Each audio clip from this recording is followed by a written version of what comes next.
자, 14강은 절대 연령 측정법에 대한 내용이 되겠습니다.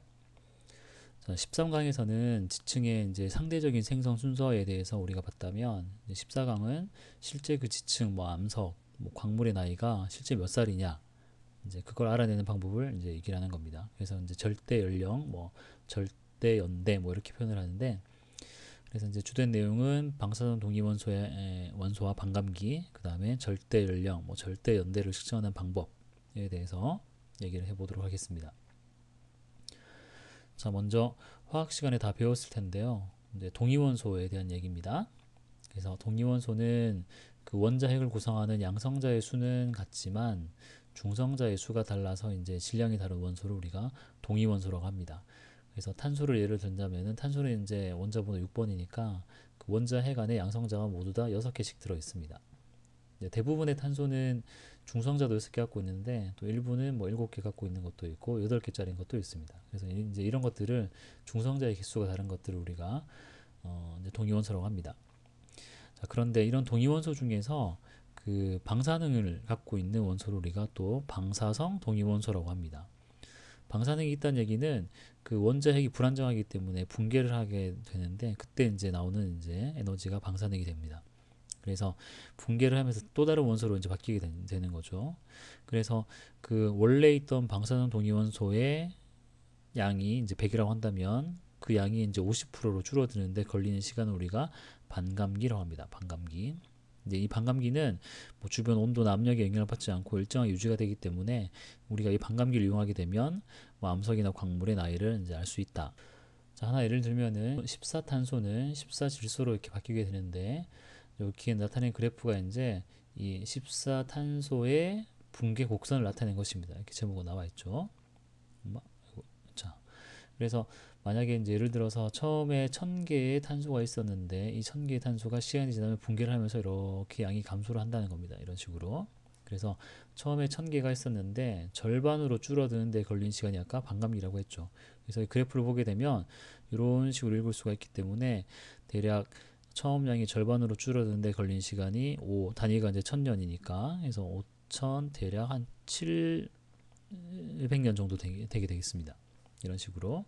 그리고 또 500개에서 절반이 줄어드는데 이제 250가 되겠죠. 이렇게 250개. 그때 걸리는 시간도 또 여기서부터 5700년이 흐르게 됩니다. 그래서 한 번의 반감기 또 한 번의 반감기, 그러니까 두 번의 반감기가 되는 거죠. 이제 그러면 이 나이를 읽어보게 되면 11,400년 이렇게 읽을 수가 있다는 거죠. 그죠? 그래서 기준 어디를 잡는다고 하던 간에 처음 양의 절반 또 처음 양의 절반으로 줄어드는데 걸리는 시간을 우리가 반감기라고 합니다. 반감기. 이 반감기는 뭐 주변 온도나 압력에 영향을 받지 않습니다. 자, 똑같은 그래프인데요. 자, 빨간색은 이제 붕괴하는 방사능 동위원소, 원래 원소를 얘기하는 겁니다. 그거를 이제 모원소라고 하고 이 모원소가 붕괴해서 만들어진 새롭게 만들어진 원소를 자원소라고 합니다. 그래서 모원소의 붕괴 곡선은 이렇게 빨간색으로 그린 것이고 이 붕괴 때문에 새롭게 만들어지는 게 자원소인데 자원소는 모원소가 붕괴되는 양만큼 만들어지는 거기 때문에 이렇게 반대로 이렇게 그려지게 됩니다. 그래서 처음에 모원소만 100% 있었다. 라고 이제 했을 때 모원소가 75% 줄어들게 되면 25%의 모원소가 사라진 거가 되는 거죠. 붕괴를 한 거죠. 이제 그만큼 이제 만들어진 게 자원소이기 때문에 자원소가 25%가 되게 되겠습니다. 그래서 합이 100이 되는 거고 또 시간이 지나면 50대 50 이런 식으로 이제 비가 변한다는 것입니다. 그래서 한 번의 반감기를 지나게 되면 100에서 50대 50으로 가게 되니까 모원소와 자원소의 이제 개수의 비는 1대1이 되는 것이죠. 그리고 여기를 기준으로 또 한 번의 반감기가 지나게 되면 25대 75가 되는 거니까 이번에는 1대 3이 되는 거고 그 다음에 또 한 번의 반감기를 또 지나게 되면 12.5대 87.5가 되니까 이번에 1대 7이 되겠습니다.